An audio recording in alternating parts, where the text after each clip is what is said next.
I'd like to show you a little effect, what I call the universal card. This is my variation of it. It's a classic effect. I start off, I had 3 cards selected previously, right? They could be signed. In this example, they're going to be the ace, deuce, and the 3 of diamonds. I show the joker. I just give it a little spin. Right?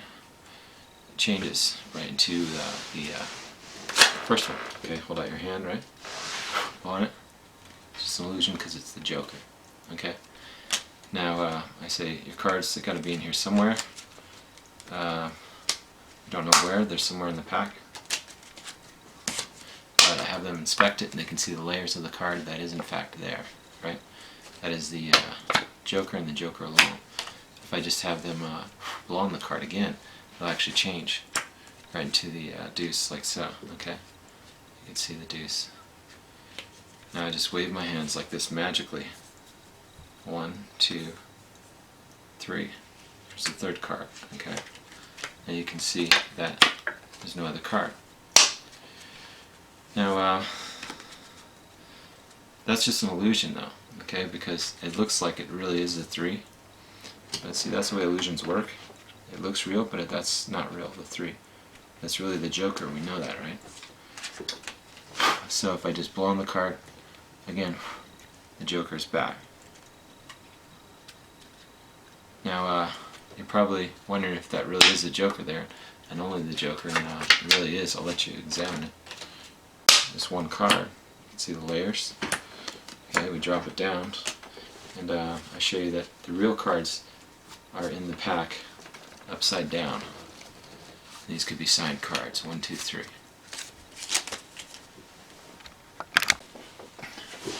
Hi everybody, Darin Martineau, and I'd like to show you a new effect that I'm working on. It's actually a really old effect. I invented it many years ago, but I've come back to it. It's my variation of the universal card. And here it is. You have 3 cards selected, so we're going to pretend that the ace, the deuce, and the 3 of diamonds were the selections. We start off when we show the joker. Okay, the joker. We have them hold out their hand. First one changes right in the spectator's hand. It's really commercial for the layman. You then take the ace of diamonds, and you have them blow on it, and then it changes back, just like so. Okay. You then have the second spectator hold their hand out. Okay. They hold on to the joker. They say that it's really still the joker. You then take it and you have them blow on it. You say, that wasn't fair, we'll do that visually. We do it like this, visually. Like this. Right? You then show the deuce. Now we rub the deuce just like so, and it changes into the 3. Okay? But then we examine the 3. You then show the 3, and you very cleanly change the last one. You just simply take it and blow on it like that. It changes right into, that's right, the joker. Now with the joker there, you can set it in their hand. They can see that it really is there. Now you say, but what about the cards? You say, in the pack I had some cards upside down the entire time, and they're the 3 selections. So now I'm going to teach you how to do this. This is a really cool effect. It does require some practice. This is more of an intermediate to advanced effect. It's not the hardest thing to do. What you're going to do is have the 2 jokers on top. Okay? Or you can have them actually have them on top of the deck, or on the box, on the table, in your pocket, whatever. I'll just start with them on top. You can have 3 cards selected. Okay, for this example's sake, we're going to use the ace, the deuce, and the 3. Okay, first thing you do is you do a pass, or any kind of top control you want to do. I'll just do a reverse Hoffinser for the first one. Okay, and a reverse Hoffinser is just using the thumb to kick that back, and the spread is toward yourself so they won't see it, and it controls right to the top like so. Okay, it's a reverse Hoffinser. So now the top order is you have ace and the 2 jokers. Now, if you have the second person and the third person, you're going to take them back mismatched. Instead of taking the second person's card back, you're going to take the third back. And I use a tilt or a bluff pass. So I'll just use a tilt for this one. You tilt it under the top 2 cards. So you make a tilt. As you say, I'm not going to look at your card. And you load it in using the tilt move. And then, so now you have the ace, you have a joker, you have a 3, and you have a joker. So now you have to get a break on 3 cards, okay? Real easy, you just pinky count, okay? 1, 2, 3 cards. Okay, that's the pinky count. I've explained that in other videos. So you're going to make another tilt, or you can do a bluff pass. We'll use a bluff pass, so you have them say stop. You stop right there, and then as you say, make sure you show the cards to the spectator. That buys you another second. They show it to the spectator. And as you point to these people over here, you drop these cards off from the break. So you have ace, joker, and the 3 here. The joker on top, so you're going to put that right in position where you want it. Okay? They're going to put it back, and then you're going to make a bluff pass subtlety, which is do the kick cut. It's the one I use from Scott Vivier, my friend from high school. So you just tap here, okay? So now you can shuffle the deck if you want. I don't really like to, but you can. If you want to have the spectator shuffle the deck, actually I'll show you a cool thing you can do real quick. Pinky count off the cards. Pinky count off about 5 cards, or just spread over 5. Take the box and you show the box empty as you took the cards out of the box. You just steal that off. You have them shuffle the deck, a couple spectators. You can either put the box in your pocket while you wait, or just hold on to it here. And that's hiding the 5 cards. It's a really nice idea of David Williamson. Okay? So now when they are done shuffling the deck, all they want, when you take this back, the cards are secretly loaded on top. Okay? Now, as you say, I'm going to try and find the universal card. Okay? Now it could appear on top, or you could pretend to take out a card and put it on top, and then you just make a pass, get rid of it. I know it kind of seems weird, but you could do that, or you could just say, look, I'll make the joker appear on top. Now you have them hold out their hand, you make a double lift, and that's hiding the first selection, number 1. You could have them sign the cards if you wish, you don't have to. Usually I don't. Now they hold out their hand. The first one changes from the joker to the selection right in their hand. It's all presentation and all build-up. You can spin it. You can say, let's go back in time to when you had your card. This nice little moment here. Now what you're going to do is you're going to make, you're going to have another person hold out their hand. That buys you misdirection. Say, you're thinking of your card, something like this. And now you make the top change. The top change that I use is based on Gary Kurtz and David Williamson. And so I lean forward. As I lean back, the reason leaning forward is so that you can misdirect. As you come back, you're going to do the Williamson grip here, which is your middle finger and first finger, kind of like mechanic's grip.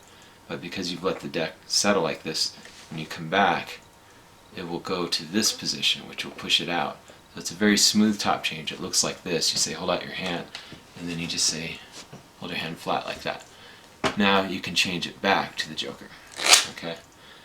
Now what you do is you can do one of a couple different things. The easy way is just do a brow reversal on take off about a quarter of the deck, because you're going to brow reversal that card. I think that's what I did. It's much easier, so you don't have to do so many reverses here. So the first one you do a brow reversal, which is to steal it off, right? As you say, your card could be in here somewhere. I think this is what I did. This is a really old effect that I've remembered because the universal card is a cool effect. And I just remember this from a long time ago. Now, the next card, what you're going to do is, as you're showing the joker, throw it in the air from this direction. You pinky count 2 cards, because what you have on top is the 3 and the 2. Okay? So that is done as you throw that in the air. That misdirects them for a second. You pinky count 1, 2 as you're toying with them. They can examine it and say, look, the layers of the cards. Now you say, blow on the card. And as you do that, as you're pointing, blow on the card, you come back and you go here. Now, as they blow on the card, you can make this change, or you can make the shapeshifter change. It's been credited to Mark DeSouza, okay, which is just to flip it like this. Now, this is a beautiful change. You can use that one, or you can just use this one. As they're blowing on the card, you just flip it. It depends on the angles and different things. I like to use the DeSouza change, shapeshifter change. It's very beautiful. It just looks like that. Okay. Now what that did is it flipped it around from the joker to the double. So this sets you up for the next change. You could show as cleanly if you wish. Sometimes I'll just leave it there. And now you've got one card reversed, which is the first one. So you want to put this one to the middle. So what I do here is I do Jerry Anders's color change, the startling color change. You show the hand's empty a couple times. Say, look, if I just cast a shadow, it actually looks like your card. And then you come over. What happens is the hand steals it right off into rear palm. And that will look like this. It's very beautiful, startling change. Jerry Anderson. Now when it gets to here, you're going to load this from the corner here right into the middle of the deck. You don't want to go too low because then it'll be in the way of the other cards. So first one's about a quarter down, this one's about halfway down loaded, right? Now to load it in, you could use your finger, but Jerry Andrus says not to, so I follow the true way, the original way, which is you just let this little finger of your hand push this card in as your hand comes over. So that will be like this. Okay, and it's very clean because now you can cleanly show everything. It's a very clean effect. Now to go back to the Joker, what I do is I do the Ultra move, which is actually the Arthur Buckley's one-handed top change, right? Which is like that from a straddle grip. And then I'm going to do the Dan Garrett or the Baltazar Fuentes change, which is from an exposed angle over here. You're twirling it around with the first finger and ring finger. When you get to here, your ring finger is going to bring this back. You're going to come up, come in, and line up the two cards. Okay, as you can do that as you blow on the card, and when you blow on the card, it'll flip it around, which is beautiful. Now you're going to switch the corners. You were on these corners, which is the non-index corners. You're going to switch corners as you're flipping it around and stuff to the index corners. And the way you do that is you straddle grip with your first finger and pinky here. So you're just going to adjust for a second. The reason you adjust is so you can go into the Darin Martineau change. This is shown to me by Darin Martineau. Now you want to get a pinky break on about a quarter of the deck, because remember over here you have the other cards selected. So watch, this last change is very, very visual. And you can do the last one as an alternate. I'll give you an alternate. You can do it like this. You can you'd have the 3 on top, right? You show it cleanly, and then you can instead go to the Joker to the card, and you just rearrange the order so that you'd show it back to the Joker. You'd show the Joker cleanly by setting it in their hand. Then you do the Ultra move again. The reason for the moves is so that you can let them inspect it for a second or set it down so they know it's not a double, but then it is. Then you can do this last change. I'm going to show you 2 different ways of doing it. So you're spinning the double lift from here. You grab it here, you dig into about a quarter of the deck. As you come over, you flip. Right at that moment as you stroke the card with your thumb, it looks like you're going to dig right into the pack. It's kind of from this angle. And this will be a super visual change just like that. So you can change it to the 3 diamonds. The reason I don't do it that way, however, is because then that will get rid of the different positions. So, I mean, you could use that within a sequence, but I'm going to show you what actually I do.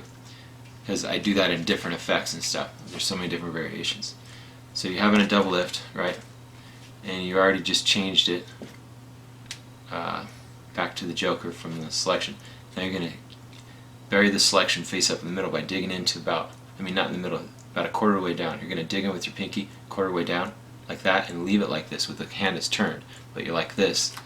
You're going to make this Darin Martineau change. As you stroke the card, you're actually just going to ditch this like this into the middle, and it's done on the upward motion.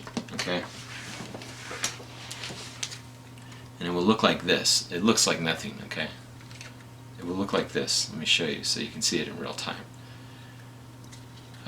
In real time, it'll just look like you did that. You came up and you struck the card.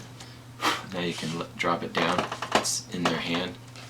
And now the nice part is my ending. And my ending is I spread through the deck and I say, that's just an illusion because the real cards are upside down in this pack the whole entire time. So it's like a triple invisible deck ending where you show, look, the cards are reversed. So it's a very nice universal card variation. So enjoy.